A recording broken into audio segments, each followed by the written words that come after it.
걸어서 진압하고 안 들어주면 그 다음에는 시민들이 그럼 어떤 식으로 행동할 거냐. 이게 굉장히 우려되는 점이고요. 예. 두 번째는 이제 법치주의가 굉장히 훼손됐다는 겁니다. 그러니까 법치주의는 시민들이 법을 잘 지켜야 된다. 단순히 그걸 말하는 게 아니고 권력자가 헌법과 법률에 따라서 권력을 행사하라는 뜻입니다. 예. 그게 상식이거든요. 아까 민주당 국회의원들 얘기 나왔지만 똑같이 거기서 정경들하고 머리끄댕이 잡고 소화기 분말 뿌려가면서 싸웠는데 야당 국회의원하고 야당 대표는 청와대에 가서 같이 밥 먹고 그 자리에서 같이 시위했던 유모차 엄마, 예비군 모임, 또 연예인들은 검찰에 조사받으러 다니고 법 앞에서의 평등이라는 헌법적 가치가 무너지면 법치가 없는 것이거든요. 다른 분께도 기회를 드리겠습니다. 우리 진중권 교수께서는 금년에 어떤 일이 가장 큰 이슈였다고 생각하십니까? 국내 이슈 말입니까? 예? 국내 이슈만. 예, 국내 이슈. 뭐 국외에도 마찬가지입니다. 국외에는 저는 오바마 당선이 큰 이슈가 아니었을까. 예. 국내보다도 국외로 또 눈을 돌리시는군요. 예. 저는 이번 대선에서는 이제 미국 대선이 더 재밌었습니다. 예. 말씀 한마디 한마디 뼈가 없는 말씀이 없으십니다. 바라볼 그런 필요가 있을 것 같습니다. 예, 알겠습니다. 토론의 달인들이신 것 같습니다. 기회들은 안 놓치십니다. 오바마 당선해갖고 이제 또 한나라당이 어려울 것 같다는 것까지 말씀하시는 거 보니까요. 한나라당에서는 역시 토론의 그전에는 달인들이십니다. 오바마를 좌파라고 얘기를 했다가 전혀욱 씨인가요? 오바마는 또 좌파가 아니다라고 얘기하는 순간에 저 아주 그냥 뒤로 넘어졌거든요. 저는 또 한나라당에게 좀 유리하게 해석을 하면요. 사실은 뭐 이건 굉장히 지엽적인 걸 수도 있지만 오바마 당선이 사실 이제 미국 대선이 시작됐을 때 이 민주당 내의 경선부터 시작해서 과연 남녀차별의 벽을 먼저 깰 것이냐, 인종차별의 벽을 먼저 깰 것이냐 했는데 결국 오바마 대통령께서 대통령 당선이 되면서 인종차별의 벽을 깼거든요. 그래서 앞으로 이제 정치사에 있어서 또 남녀차별의 벽을 깰 날도 얼마 남지 않았다. 또 그러면 우리 한나라당에 유력한 또 여성 후보들도 계시고 하니까 여성 후보도 계시니까 이렇게까지 제가 역시 까지도 말씀드릴 수 있다는 말씀을 드립니다. 그 오바마 원인이 논란이 되면서 나중에 뭐 이제 국회에선 그 최진실법 사이버 모욕죄까지가 나왔습니다만 김재동 씨나 신해철 씨께서 생각하시는 이 사건의 추이는 어떨까요? 글쎄, 고인의 이름을 여기서 다시 언급함으로 해서, 어떤 분들에게 마음 아픈 그런 일들이 다시 안 벌어졌으면 합니다만은, 제가 말씀드리고 싶은 것은, 이것이 연예인도 사람이구나라는 차원에서의 어떤 사건이 아니라, 조금 더 넓은 차원에서 보자면, 부와 명성이 우리에게 행복을 보장해주는 그 필요 충분 조건이 되지 못한다라는 그러한 깨달음으로 우리 국민들에게 전해져야 하는 측면이 우리가 간절하게 얻어야 하는 교훈이라고 생각합니다. 우리가 한국 사회를 지금 전후로 이끌고 있는 정신적인 패러다임이 존재하지 않는 국가에서 살아왔다라는 것. 그리고 우리가 흔히 천민자본주의라고 지적하는 그 패러다임 안에서 정신없이 잘 먹고 잘 살자라는 이야기만을 해왔는데 부와 명성을 가진 사람들이 이딴 자살을 택했다는 거.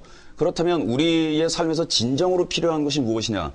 우리는 지금 무언가 열병에 빠진 것처럼 경제 이야기만을 해야 되고 경제 이슈가 아닌 다른 이슈를 꺼낸다는 것 자체가 지금 정신 나간 짓 아니냐라고 이야기할 정도로 경제가 우선시되는 그런 삶을 살고 있는데 거기서 다시 한번 삶의 가치를 되돌아볼 수 있는 그런 사건이 아닌가 싶고요. 김재동 씨. 저는 사실 이 자리에서 다시 입에 담기에도 가족들에게도 미안한 것도 있고 그래서 근데 저는 이제 그렇게 생각을 합니다. 이제 저도 연예인이 아닌 시절로 30살까지 살았고요. 그 이후로 이제 지금 한 7년 정도 연예계 생활을 했는데 저도 예전에 TV를 보면서 그랬거든요. 연예인들이 나와서 길거리에서 떡볶이를 먹어보는 게 소원이다. 그러면 제가 소주 먹다가 소주잔 던졌거든요. 네? 바꾸자 그러면 내가 좋은 차 타고 내가 박수 받을 테니까 너 여기 내려와서 소주 먹어라. 그랬는데 제가 또 이 생활을 해보니까 그것도 일정 부분 이해가 되는 거죠. 정말 사랑하는 사람하고 손잡고 다니고 싶고 뭐 그렇게 할 수 있는 거 아니겠습니까? 꼭 그 예가 그런 것이 아니라 그래서 좀 서로가 서로의 그 가슴 깊은 곳을 좀 들여다볼 수 있는 관계들이 조금 더 아까 신해철 씨 얘기처럼 그것이 꼭 연예인과 팬의 관계뿐만 아니라 인간 사회 전체에서 조금 더 가지고 있는 것이 아니라 그 안에 넘어 있는 것들도 조금 볼 수 있는 그런 계기가 좀 정착이 되었으면 좋겠다. 예. 그런 생각을 해봤습니다. 객관은 대립되는 개념입니다. 이래가지고 예를 들어서 형법 잠깐만요. 공부하시면 그게 예를 나오는데요. 들어가지고 제 예를 들어볼게요. 사실 뭐 대한민국에서 인터넷에서 가장 욕먹는 사람 중에 하나가 저일 겁니다. 글을 하나 올리면 쪽글이 2,000개까지 붙는 걸 봤거든요. 온갖 욕설이 다 나오고 말도 안 되는 얘기들이 다 있는데 솔직히 저는 거기서 하나도 모욕감을 안 느끼거든요. 그런데 검찰에서 그걸 모욕감을 느끼는 겁니다. 그 다음에 저를 위해서 고소를 해주는 거예요. 그럼 저는 황당하거든요. 나도 모욕을 안 느끼는데, 그런 문제가 있다라는 거거든요. 그래서 그거는 말이 안 되고요. 사실, 그 다음에 또 검찰이 저 같은 사람이 모욕을 당하는 것에 관심이 있겠냐라는 거예요. 없습니다. 검찰의 인력과 비용은 한계가 있기 때문에 결국은 그것이 보호해줄 사람들은 뻔하다라는 거예요. 대기업이라든지, 관료라든지, 의원님들이라든지. 그걸 왜 최진실법이라고 부릅니까? 그건 전용법이지 절대 최진실법은 아니다라는 겁니다. 그 법이 절대로 저를 보호해 줄 거라고 저는 생각을 하지 않아요. 사이버 모욕죄에 대해서는 저 역시 진중권님 못지않게 악플을 많이 받고 있는 사람으로서 모욕 안 받아요. 제가 느끼는 모욕감에 대해서 누군가 저를 보호해 줄 요청을 저는 한 바도 없고 욕 많이 먹으면 오래 산다 그러는데 저는 이미 거의 영생의 길에 지금 도달해 가고 있는 중이기 때문에 그다지 필요성을 느끼지 않습니다. 단지 제가 말씀드리고 싶은 것은 인터넷에서 일어나고 있는 여러 가지 처참한 언어들의 폭력과 그러한 현상들은 가장 근본적인 문제로 파고 들어가서 우리 국민들의 품성이 거칠어지고 어린 시절서부터의 품성과 커뮤니케이션에 대한 교육에 문제가 있다라는 점에서부터 출발을 해야지 그것을 처벌하고 법을 만든다고 해서 크게 개선되어질 것 같지 않다라는 점입니다. 그동안 저희가 이제 교육부라든지 이런 걸 통해서 교가부를 통해서 이제 교육 과정을 좀 늘리고 저희가 인식 개선이라든지 캠페인 같은 것도 하지만 최소한의 규율도 같이 가자 이런 취지라는 말씀을 이승환 변호사께 잠깐 드렸으면 그 좋겠는데 이게 일제고사입니다. 한마디만 더 하겠습니다. 예를 들어가지고 인터넷 실명제를 지금 한국에서 배워가지고 들여가려고 하는 나라가 있거든요. 그게 중국이거든요.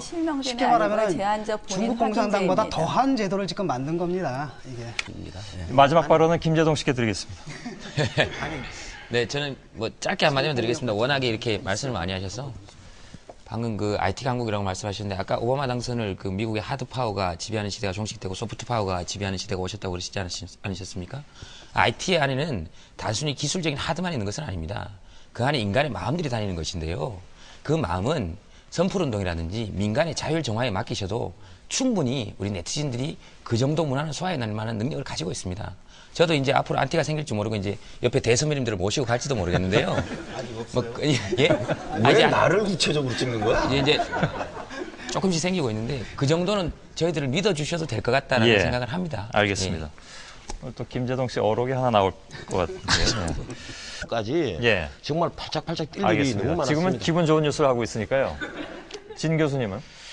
저도 그 취향이 또 유 장관님하고 좀 같아가지고 왜냐면 저는 김연아 씨를 좋아하는데 왜냐면은 아사다움 아워도 참 좋아하는데 아사다움하고 하는 걸 보면 스포츠라는 느낌이 들거든요. 근데 김연아 씨가 딱 연기하는 거 보면 저건 예술이다 이런 느낌이 들어요. 혼이 담긴. 그래서 이번에 뭐 2위를 하긴 했지만은 저는 뭐 1위니 2위니 별로 중요하지 않다고 생각을 해요. 그래서 역시 전 팬입니다. 그렇군요. 이승환 최철 씨는요? 저는 뭐 국가 엘리트주의 스포츠에 의한 결과물의 폐해 쪽에 좀 더 집중하는 쪽이기 때문에 별로 베이징 올림픽에 대한 이야기도 하고 싶지 않고 그다지 기분 좋은 뉴스를 찾아보기 어렵다라고 해야 될 것 같고요. 알겠습니다. 죽어도 하나 꼽으라면 그냥 넥스트의 신보 발매 정도.